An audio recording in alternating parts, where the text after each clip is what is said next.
성도 여러분 반갑습니다. 우리 민족의 명절인 추석입니다.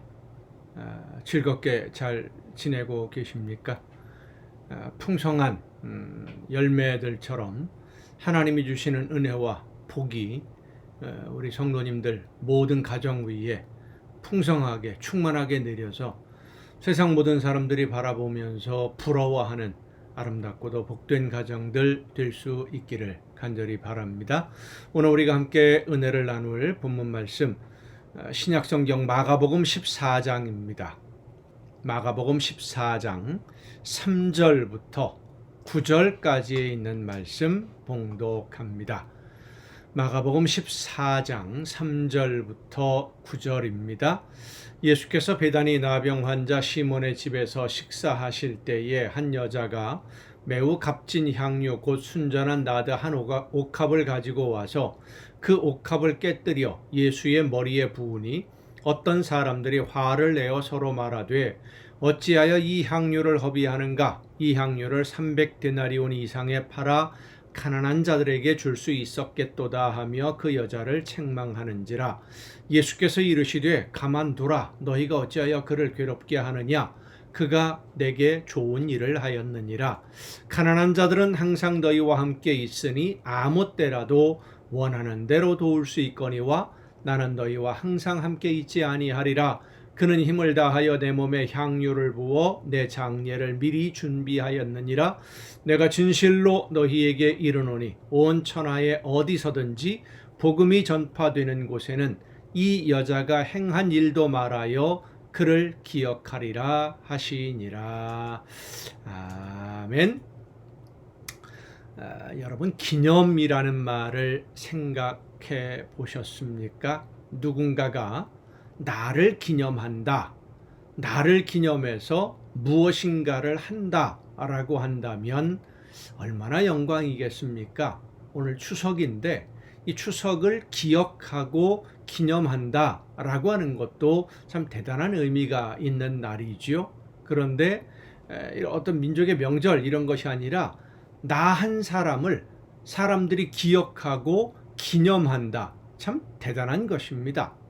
근데 오늘 예수님이 본문 말씀을 보면 한 여인을 기념하라고 말씀하십니다.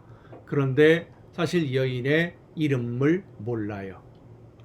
예수님의 제자들 그 자리에서 예수님의 말씀을 듣고 예수님의 말씀의 의미를 정말로 깨달았다라면 이 여인의 이름을 물어보고 그리고 기록을 해놨을 거예요. 그런데 아무도 그리 대수롭지 않게 여기고 넘어가 버리고 만 겁니다. 근데 이 성경을 보면 참 대단한 일을 한 분으로 예수님이 기념하라라고까지 말씀을 하시는데 무엇을 하는 사람인지 누구인지 아무도 몰라요. 왜 예수님이 이 여인을 기념하라고 하셨을까? 이 여인이 한 일이 무엇입니까? 매우 값진 향유 한 옥합, 그러니까 병을 향유 병에 담겨 있는 그 옥합을 보통 얘기하는데 옥합을 가지고 와서 그 옥합을 깨뜨리고 예수님의 머리에 붓니다. 왜 옥합을 깨뜨리느냐면 향유라고 하는 것은 향기라는 기름이기 때문에 그 향이 사라져 버리면 향유의 가치가 없어져요. 그래서 밀봉을 합니다.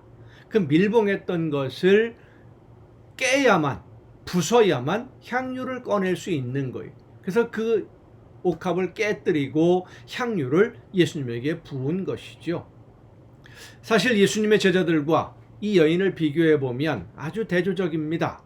예수님의 제자들은 예수님의 말씀을 듣고는 자기들의 전 재산과 가족과 모든 것을 다 포기하고 예수님을 따라 나선 참으로 위대한 신앙인들이라고 볼 수 있습니다. 그런데 이 여인은 그렇게 예수님을 따라다닌 제자도 아닙니다. 가정을 포기한 사람도 아니고요. 그런데도 왜 이 여인이 예수님의 제자들도 받지 못한 이런 칭찬을 받을 수 있었던 것이냐 하는 것입니다. 그것은 딱 한 가지 이유 때문입니다. 예수님을 사랑하는 마음으로 자기가 가지고 있는 것 중에서 가장 귀한 것을 예수님에게 드렸기 때문입니다. 예수님을 사랑하는 마음 하나, 다른 거 없어요. 무엇인가 보상을 받고 싶은 것도 없고요. 대가를 얻고 싶은 것도 없고요. 제자들은 가정을 포기하고 모든 것을 다 포기하고 예수님을 따라 나섰는데 사실은 그들의 마음속에는 보상을 바라는 마음이 아주 많이 있었죠. 예수님이 왕이 되면 한 자리 차지할 수 있다라고 하는 이런 기대감 때문에 투자를 하는 것인데, 이 여인은 그렇게 예수님에게 투자한 것이 아니라 온전히 사랑하는 마음으로 그냥 드린 거예요. 자기에게 있는 가장 귀하고 소중한 것을 드렸어요. 드렸다라고 하는 것은 드리고 나니까 남은 것이 없다는 이야기입니다. 없어졌습니다. 세상적으로 보면 받을 것이 없기 때문에, 돌려받을 것이 없기 때문에 엄청난 손해입니다. 그런데 이 여인은 예수님에게 드리는 것 그거 하나만을 기뻐했습니다. 예수님을 진심으로 사랑했기 때문에. 그래서 예수님은 이렇게 사랑하는 여인의 행동을 항상 기념하라 라고 말씀하십니다. 성도 여러분, 여러분은 예수님을 얼마나 사랑하십니까? 하나님을 얼마나 사랑하십니까? 여러분에게 가장 소중하고 귀한 것, 가장 중요한 것을 예수님에게 드릴 수 있겠습니까? 예수님에게 드린다라고 하는 것은 여러분의 삶에 아주 소중한 것을 포기한다라는 것입니다. 그것을 포기하는 만큼 예수님을 향한 사랑이 더 큰 것이죠. 어떻습니까? 여러분의 삶에 가장 소중한 것을 포기할 정도로 그렇게 예수님을 사랑하십니까? 다른 것은 몰라도 이것만은 안 된다고, 이것만은 내가 끝까지 내가 가지고 내가 지켜야 된다고 남겨둔 그것을 예수님을 사랑하는 마음으로 드리기를 바랍니다. 이 세상에서의 내가 이것만큼은 이라고 하는 그 마지막 그거 하나, 그것을 주님을 위해서 포기하고 하나님의 나라를 위해서 포기하고 그것 때문에 드렸던 정성이나 그것에 기울였던 마음, 그것에 관심 가지고 신경 쓰고 했던 그런 모든 것들을 포기하고 하나님의 나라, 예수님이 기뻐하시는 일을 위해서 그 시간을 사용하고 그 물질을 사용하고 여러분의 모든 삶의 재능을 사용할 때에 예수님이 여러분을 기억하고 기념해 주실 것입니다. 예수님이 기념하는, 그리고 예수님이 기억하는 여러분 모두가 될 수 있기를 간절히 바랍니다. 기도하시겠습니다. 오늘도 크신 사랑으로 연약한 저희들의 삶을 은혜 가운데 돌보시며 인도해 주시는 아버지 하나님, 하나님의 나라를 바라보며 하나님이 기뻐하시는 일들 감당하고자 하는 저희들, 이 세상에서 가장 소중하게 여기는 그것을 주님에게 드렸던 이 한 여인처럼 우리의 삶에 이것만은 안 돼라고 마지막까지 붙잡고 있는 그 가장 소중한 것까지도 하나님이 원하시는, 나에게 맡겨주신 사명을 감당하기 위해서, 주님이 원하시는 일을 위해서 기쁘게 포기하고 기쁘게 하나님의 나라를 위하여 헌신하는 우리 모두가 되게 하여 주시옵소서. 이 모든 말씀을 예수님의 이름으로 기도하옵나이다. 아멘. 오늘 우리가 함께 통독할 하나님의 말씀, 구약성경 열왕기상 15장부터 함께 통독을 하겠습니다. 솔로몬의 우상숭배, 또 그 아들의 그릇된 통치 이념, 이런 것들로 인해서 나라가 둘로 나누어집니다. 그 중에 북왕국의 왕으로 세움을 받은 여로보암이 하나님의 약속을 믿지 못하고 우상을 만들지요. 그래서 나라를 더 큰 어려움으로 끌고 들어갑니다. 몰고 수렁으로 빠지는 겁니다. 하나님의 말씀을 외면한 솔로몬으로 인해서 나라가 둘로 나누어졌다고 한다면, 하나님이 그렇게 나누어 주셨다면 하나님의 말씀을 듣고 순종하는 나라를 하나님이 더 든든하게 세워주실 것이다 라고 하는 것을 믿고 하나님의 말씀만 듣고 의지해야 되는데, 인간적인 생각으로 사람의 마음을, 인기를 얻으려고 했고 마음을 사로잡으려고 했고 결국 하나님을 외면하는 어리석은 행동을 하고 맙니다. 반면에 나라가 나누어지는 아픔 속에서도 남쪽 유다 왕국 신앙 갱신 운동을 시작하는 모습도 오늘 본문을 통해서 볼 수 있습니다. 자, 열왕기상 15장입니다. 느바세 아들 여로보암 왕 18째 해에 아비암이 유다 왕이 되고, 그러니까 르호보암이 죽고 아비암이 왕이 되는 거죠. 예루살렘에서 3년 동안 다스리니라. 그의 어머니의 이름은 마아가요 아비살롬의 딸이더라. 아비암이 그의 아버지가 이미 행한 모든 죄를 행하고 그의 마음이 그의 조상 다윗의 마음과 같지 아니하여 그의 하나님 여호와 앞에 온전하지 못하였으나, 그의 하나님 여호와께서 다윗을 위하여 예루살렘에서 그에게 등불을 주시되 그의 아들을 세워 뒤를 잇게 하사 예루살렘을 견고하게 하셨으니, 이는 다윗이 햇사람 우리아의 일 외에는 평생에 여호와 보시기에 정직하게 행하고 자기에게 명령하신 모든 일을 어기지 아니하였습니다. 르호보암과 여로보암 사이에 사는 날 동안에 전쟁이 있었더니 아비암과 여로보암 사이에도 전쟁이 있으니라. 아비암의 남은 사적과 그 행한 모든 일은 유다왕 역대 지략에 기록되지 아니하였느냐. 아비암이 그의 조상들과 함께 자니 다윗성에 장사되고 그 아들 아사가 대신하여 왕이 되니라. 이스라엘의 여로보암 왕 제20년에 아사가 유다 왕이 되어 예루살렘에서 41년 동안 다스리니라. 그의 어머니의 이름은 마아가라 아비살롬의 딸이더라. 아사가 그의 조상 다윗같이 여호와 보시기에 정직하게 행하여 남색하는 자를 그 땅에서 쫓아내고 그의 조상들이 지은 모든 우상을 없애고, 그러니까 그 아버지 아비암, 할아버지 르호보암, 증조 할아버지 솔로몬, 이들이 세웠던 우상들을 없애버렸다는 겁니다. 또 그의 어머니 마아가가 혐오스러운 아세라상을 만들었으므로 태후의 위를 폐하고 그 우상을 찍어 기드론 시냇가에서 불살랐으나 다만 산당은 없애지 아니하니라. 그러나 아사의 마음이 일평생 여호와 앞에 온전하였으며 그가 그의 아버지가 성별한 것과 자기가 성별한 것을 여호와의 성전에 받들어 드렸으니 곧 은과 금과 그릇들이더라. 아사와 이스라엘 왕 바하사 사이에 일생 동안 전쟁이 있으니라. 왜 바하사입니까? 여로보암이 죽고 바하사가 왕이 됐거든요. 이스라엘 왕 바하사가 유다를 치러 올라와서 라마를 건축하여 사람을 유다 왕 아사와 왕래하지 못하게 하려 한지라. 아사가 여호와의 성전 곳간과 왕궁 곳간에 남은 은금을 모두 가져다가 그 신하의 손에 넘겨 다메섹에 거주하고 있는 아람의 왕 헤시온의 손자 다브림몬의 아들 베나닷에게 보내며 이르되, 나와 당신 사이에 약조가 있고 내 아버지와 당신의 아버지 사이에도 있었느니라.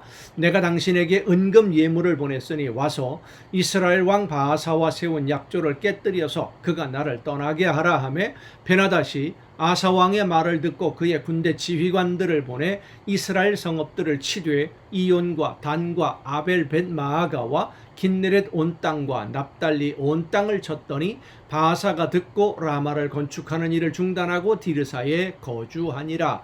그러니까 남북 왕국이 싸우면서 다른 나라까지 끌어들이기 시작하는 거예요. 외세를.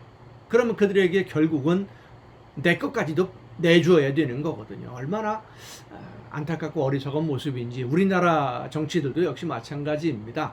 일본에게 나라를 빼앗길 때도 역시 마찬가지였었고, 외세를 자꾸 끌어들이고 외국의 세력을 의지하려고 하다가 결국 내 모든 것을 잃어버리는 그런 비극을 겪게 되죠. 왜냐하면 그들이 섬기는 우상을 그대로 가지고 또 들어오기 때문입니다. 이에 아사 왕이 온 유다에 명령을 내려 한 사람도 모면하지 못하게 하여 바하사가 라마를 건축하던 돌과 제목을 가져오게 하고 그것으로 베냐민의 게바와 미스바를 건축하였더라. 아사의 남은 사적과 모든 권세와 그가 행한 모든 일과 성읍을 건축한 일이 유다왕 역대 지략에 기록되지 아니하였느냐. 그러나 그는 늙음하게 발에 병이 들었더라.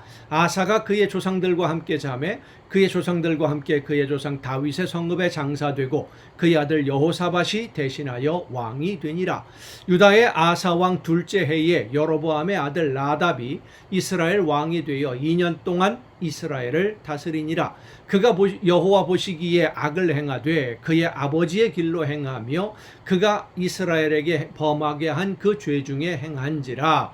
이에 이사갈 족속 아히야의 아들 바아사가 그를 모반하여 블레셋 사람에게 속한 깁부돈에서 그를 죽였으니 이는 나답과 온 이스라엘이 깁부돈을 에워싸고 있었음이더라. 그러니까 여로보암, 북왕국의 여로보암의 아들 나답이 왕이 되었는데 하나님의 말씀대로 순종하지 않은 그 선지자의 예언대로 이제 그 아들이 벌써 신하에게 반역을 당해서 목숨을 잃게 되고 전혀 다른 사람이 이제 왕이 되는, 북왕국 이스라엘 역사를 보면은요, 반란을 일으켜서 왕이 되는 경우가 상당히 많이 나옵니다. 반면에 남왕국 유다는 다윗의 후손들이 계속해서 이어서 왕이 되는 그런 역사를 이어가게 되죠. 유다의 아사왕 셋째 해에 바아사가 나답을 죽이고 대신하여 왕이 되고, 왕이 될 때에 여로보암의 온 집을 쳐서 생명 있는 자를 한 사람도 남기지 아니하고 다 멸하였는데 여호와께서 그의 종 실로 사람 아히야를 통하여 하신 말씀과 같이 되었으니 이는 여로보암이 범죄하고 또 이스라엘에게 범하게 한 죄로 말미암음이며 또 그가 이스라엘의 하나님 여호와를 노엽게 한 일 때문이었더라. 나답의 남은 사적과 행한 모든 일은 이스라엘 왕 역대지략에 기록되지 아니하였느냐. 아사와 이스라엘의 바아사 왕 사이에 일생 동안 전쟁이 있으니라. 유다의 아사 왕 셋째 해에 아히야의 아들 바아사가 디르사에서 모든 이스라엘의 왕이 되어 24년 동안 다스리니라. 바아사가 여호와 보시기에 악을 행하되 여로보암의 길로 행하며 그가 이스라엘에게 범하게 한 그 죄 중에 행하였더라. 그러니까 여로보암의 길로 행하며라고 하는 것은 여로보암이 베델과 단에 세운 그 금으로 만든 송아지 형상의 우상을 하나님이라고 섬긴, 그것이 바로 여로보암의 길입니다. 우상을 숭배하는 죄를 계속 범했다라는 그런 의미입니다. 16장입니다. 여호와의 말씀이 하나니의 아들 예후에게 임하여 바아사를 꾸짖어 이르시되 내가 너를 티끌에서 들어 내 백성 이스라엘 위에 주권자가 되게 하였거늘 내가 여로보암의 길로 행하며 내 백성 이스라엘에게 범죄하게 하여 그들의 죄로 나를 노엽게 하였은즉 내가 너 바아사와 네 집을 쓸어버려 네 집이 느밧의 아들 여로보암의 집같이 되게 하리니 바아사에게 속한 자가 성읍에서 죽은즉 개가 먹고 그에게 속한 자가 들에서 죽은즉 공중에 새가 먹으리라 하셨더라. 바아사의 남은 사적과 행한 모든 일과 권세는 이스라엘 왕 역대지략에 기록되지 아니하였느냐. 바아사가 그의 조상들과 함께 잠에 디르사에 장사되고 그의 아들 엘라가 대신하여 왕이 되니라. 여호와의 말씀이 하나니의 아들 선지자 예후에게도 임하사 바아사와 그의 집을 꾸짖으심은 그가 여로보암의 집과 같이 여호와 보시기에 모든 악을 행하며 그의 손의 행위로 여호와를 노엽게 하였음이며 또 그의 집을 쳤음이더라. 유다의 아사왕 제26년에 바아사의 아들 엘라가 디르사에서 이스라엘 왕이 되어 2년 동안 그 왕위에 있으니라. 2년, 그럼 또 뭔가 생각이 예감이 오지요? 어떤 일이겠습니까? 반란입니다. 엘라가 디르사에서 왕국 맡은 자 아르사의 집에서 마시고 취할 때에 그 신하 곧 병거 절반을 통솔한 지휘관 시므리가 왕을 모반하여 시므리가 들어가서 그를 쳐 죽이고 그를 대신하여 왕이 되니 곧 유다의 아사 왕 제27년이라. 시므리가 왕이 되어 왕위에 오를 때에 바아사의 온 집안 사람들을 죽이되 남자는 그의 친족이든지 그의 친구든지 한 사람도 남기지 아니하고 바아사의 온 집을 멸하였는데 선지자 예후를 통하여 바아사를 꾸짖어 하신 여호와의 말씀같이 되었으니 이는 바아사의 모든 죄와 그의 아들 엘라의 죄 때문이라. 그들이 범죄하고 또 이스라엘에게 범죄하게 하여 자기들만 죄를 범한 게 아니라 이스라엘 백성들로 하여금 자기들이 다스리는 나라니까 범죄하게 만들어서 엄청난 죄악입니다. 자기뿐만 아니라 다른 사람까지 끌고 들어가는 것. 그들의 헛된 것들로 이스라엘 하나님 여호와를 노하시게 하였더라. 엘라의 남은 사적과 행한 모든 일은 이스라엘 왕 역대지략에 기록되지 아니하였느냐. 유다의 아사 왕 제27년에 시므리가 디르사에서 7일 동안 왕이 되니라. 7일, 또 뭔가 이상하지요?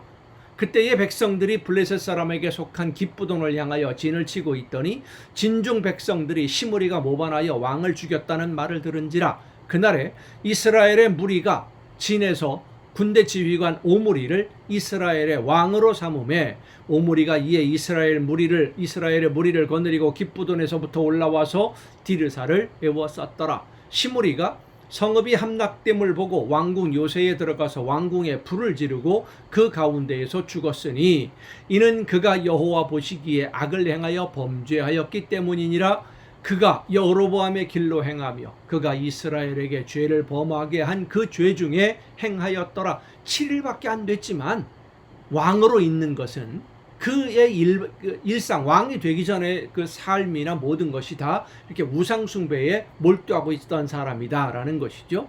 시므리의 남은 행위와 그가 반역한 일은 이스라엘 왕 역대지략에 기록되지 아니하였느냐.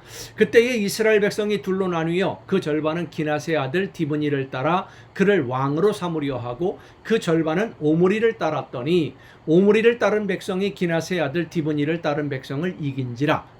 디브니가 죽음에 오므리가 왕이 되니라. 유다의 아사 왕 제31년에 오므리가 이스라엘의 왕이 되어 12년 동안 왕위에 있으며 디르사에서 6년 동안 다스리니라.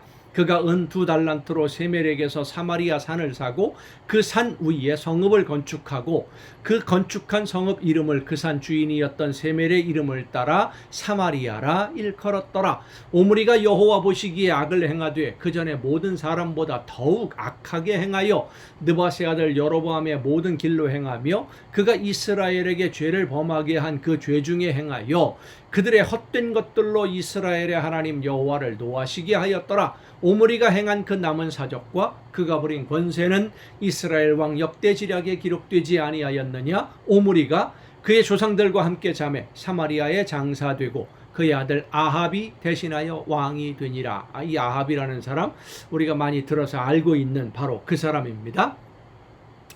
유다의 아사왕 제38년에 오므리의 아들 아합이 이스라엘의 왕이 되니라. 오므리의 아들 아합이 사마리아에서 22년 동안 이스라엘을 다스리니라.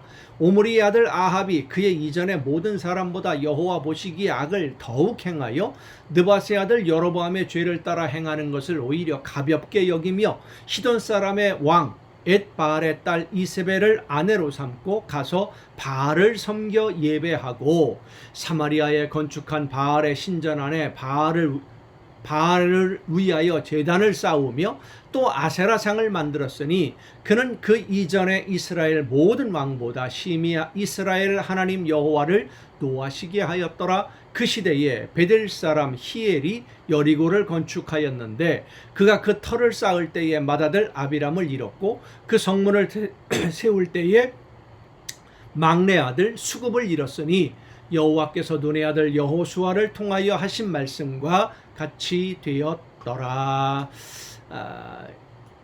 여호수아서를 보면 여호수아가 가나안 땅을 정복할 때 제일 먼저 그 여리고성을 정복하지요. 하나님의 놀라운 은혜로 하루에 한 바퀴씩 6일 동안 돌고 일곱째 날에 7바퀴 돌고 나팔을 불며 소리를 치니까 여리고성이 무너졌어요. 그리고 나서 여호수아가 여리고성을 점령한 다음에 외칩니다. 이 성을 다시 건축하는 사람은 저주를 받을 거다. 그 저주대로 모든 것이 이루어졌다라고 하는 그런 말씀입니다.